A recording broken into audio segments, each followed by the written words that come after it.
Well, good morning everyone and welcome to the show. Today we're going to be doing an unboxing of the new Jensen CAR8000. This is going to be a two-part video where we unbox it, talk to you about all the external pieces of it, like the plugs, the brackets, and all those things. And then in part two, we'll plug it in, we'll power it up, and we'll show you all the internal features that it has. Without further ado, let's jump right into this.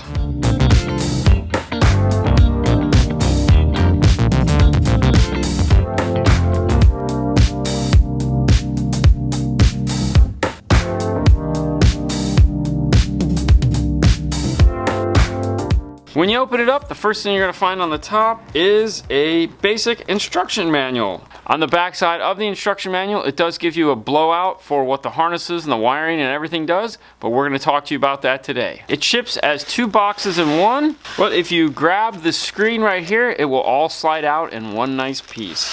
Turn it on its side, the first box will come apart, lift up on it, and you'll see both the double-din radio portion as well as the 10.1-inch touchscreen.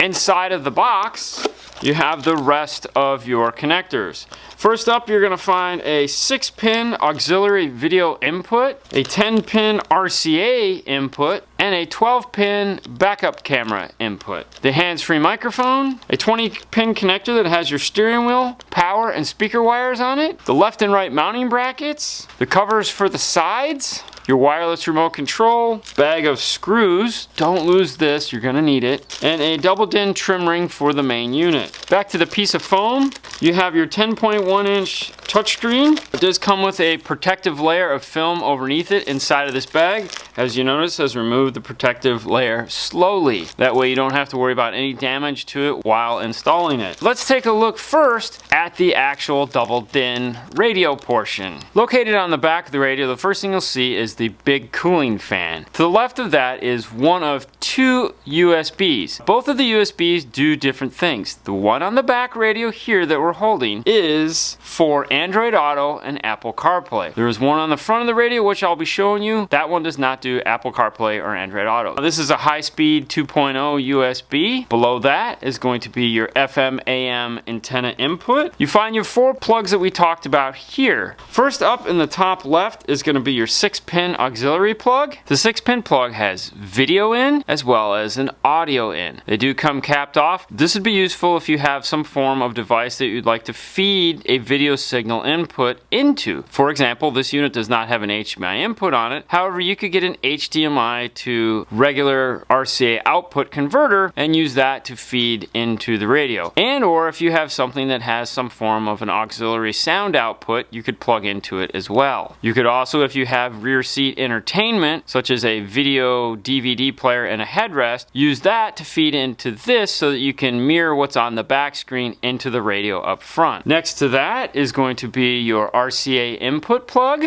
The 10-pin main RCA harness is for the 4 volts of preamp output. The subwoofers are going to be these two right here. It's a black cable with a blue end. It's a dual mono output. It is labeled both subwoofer 1 and subwoofer 2. Feel free to use either one you want. You do not need a Y connector to join these together or anything like that. Rear is going to be the gray cables with the white and red ends, and front is going to be the black cable with the white and red ends. Below that is going to be a 4-pin plug that is not used, and they did not give you that plug, so if you're at the end you're like, where is it? It doesn't exist. Next to that is going to be your 12-pin backup camera input plug. The 12-pin backup harness has the input for your reverse camera here, as well as it has these two wires located here and here. You have a black ground output to feed your backup camera a ground, as well as a 12-volt output to feed power to your backup camera. When installing a backup camera, most of the time you have to find power for your camera someplace else. This radio with these wires will provide that for you.